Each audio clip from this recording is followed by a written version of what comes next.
will be you when you watch the final act of this movie. Just, your brain will explode inside of your skull. Your mind will be blown. You will have absolutely no idea what the hell is going on.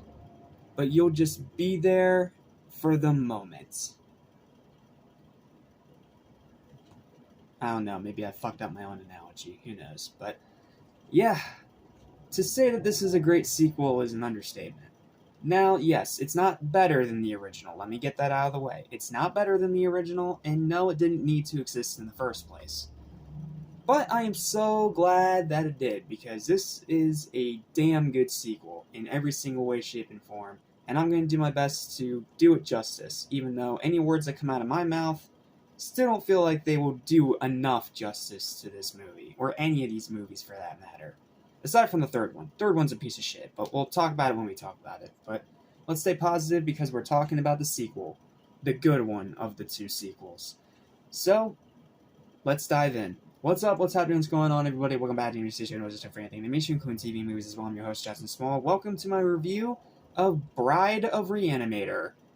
Obviously, a nod to Bride of Frankenstein in title, and honestly in plot too, but it's a bit hard to really explain this one because so much of this movie's plot is spoilers. So I'm going to have to be a little bit more vague here than usual. My review's not nearly as long as the last one, but I can only hope that I can still do it justice and that you guys still enjoy it. Because, I still enjoyed the hell out of this movie, let me tell you. If you love the first Re-Animator, this is simply a must-watch. If you watched the first Re-Animator and you ended up really enjoying it, this one's a must-watch. If you were a gorehound, this one's a must-watch. If you're someone who loves the classic monster movies, this is a must-watch. Okay, enough of my rambling. Here's my review. To put it simply, this is one of the most nutty and insane horror movies that I've ever watched, and considering the things that I've seen, that is saying something. The original Re-Animator was already crazy as hell, but this sequel just took it up to an entirely different level. And my goodness, I absolutely love it because of that reason. Pretty much all the positives of the original Re-Animator are still here. Herbert West and Jeffrey Combs' incredible performance, the amazing gory practical effects. I'm just gonna say, tissue rejection. I'm going to leave it at that. Good story, solid pacing, great runtime, etc., etc., etc. You want the rest of the positives, go watch the previous review. And cranked it all up to 11. West is even more enjoyably demented than before, giving an incredible monologue that I can't even begin to do justice with one of my crappy impressions, so just go see it for yourself. And the gore is almost Terrifier level. Again, all I'm going to say is tissue rejection. I'm gonna leave it at that.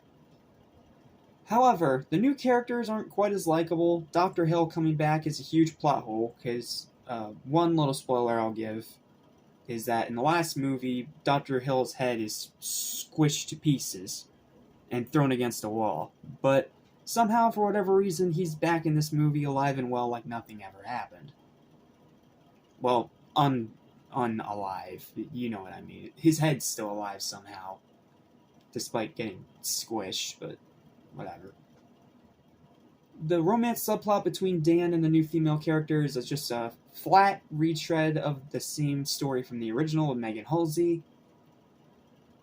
And the rest of the acting is very hit or miss.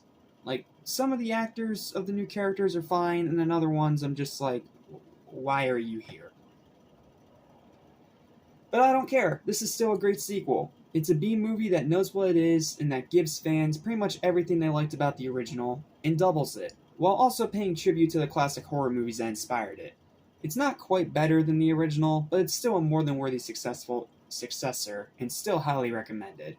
If you love the first Re-Animator, you're gonna love this one too. Just be aware it's not quite as good and the story's a bit of a mess.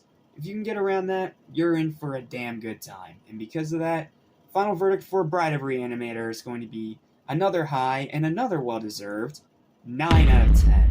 Check this one out. These two are classics of the genre that you just need to see for yourself. The third one, however, I don't want to talk about it, but we have to talk about all of them. Join me next time when we find out why we haven't gotten a new movie of this franchise in a long time because of how terrible and crappy the third one is. See you next time for Beyond Re-Animator.